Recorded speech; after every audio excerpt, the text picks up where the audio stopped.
নমস্কার বন্ধুরা, কলকাতা থেকে শান্তিনিকেতনে আমরা মাঝে মাঝেই চলে যাই। চলুন আজ দেখে নিই নতুন একটি রিসর্ট, দি নাইট। বেশ প্রিমিয়াম কোয়ালিটির এই রিসর্টটি কিন্তু একটু অন্যরকম। এদের ঘরগুলো এবং তার ইন্টেরিয়ার এবং পারিপার্শ্ব বাগান, সুইমিং পুল সব কিছুতেই রয়েছে একটা বিশেষ যত্নের ছোঁয়া। এটা হচ্ছে ডুপ্লেক্সের দোতলা। এই লম্বা পার্সোনাল ব্যালকনিটি কিন্তু আপনি পেয়ে যাচ্ছেন, আর এখান থেকে নজর রাখতে পারেন আপনার বাড়ির খুদেটিকে সুইমিং পুলে অবস্থায়। আর এই ডুপ্লেক্সটির একটা স্পেশাল আকর্ষণ হলো এই ছাদের গ্লাস টপ চিলেকোঠার ঘরটি। দুপুরের খাওয়া দাওয়ার ব্যবস্থা এদের ভালোই। শান্তিনিকেতন স্পেশাল ভেজ থালি তো পেয়েই যাবেন। এছাড়া আপনি আপনার পছন্দের নন ভেজ আইটেমটি অর্ডার দিয়ে নিতে পারেন।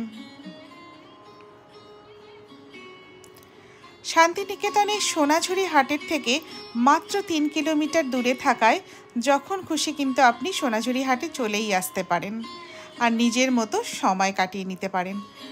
বৈচিত্র্যময় এই হাট।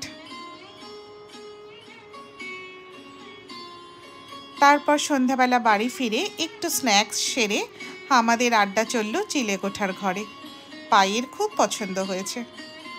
নেক্সট ডে আমরা রেডি হয়ে নিলাম, উদ্দেশ্য কঙ্কালীতলা এবং বিশ্বভারতী।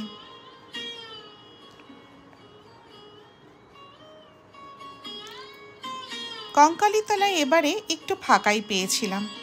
সত্যি এখানে আসলে মনটা কিন্তু ভালোই হয়ে যায়। আমরা ফাঁকায় ফাঁকায় পুজো দিয়ে খানিকটা সময় কাটিয়ে আবার রিসর্টে ফিরে এলাম। এটা এদের প্লেগ্রাউন্ড। পাই দাদুর সাথে খেলতে ব্যস্ত। রাতের শোভাও কিন্তু অনবদ্য। দেখুন কি সুন্দর। আর স্পেশাল ইভেন্ট, ম্যাচ হোক বা অন্য কিছু হলে ওরা এই প্রজেক্টটারই সুন্দরভাবে দেখার ব্যবস্থাও করে দেয়। এটা কিন্তু পেইড প্রমোশন একদমই নয়, জাস্ট আমাদের শান্তিনিকেতন ঘোরার একটা ছোট্ট ছবি তুলে ধরা মাত্র। কেমন লাগলো অবশ্যই জানাবেন। Thanks for watching.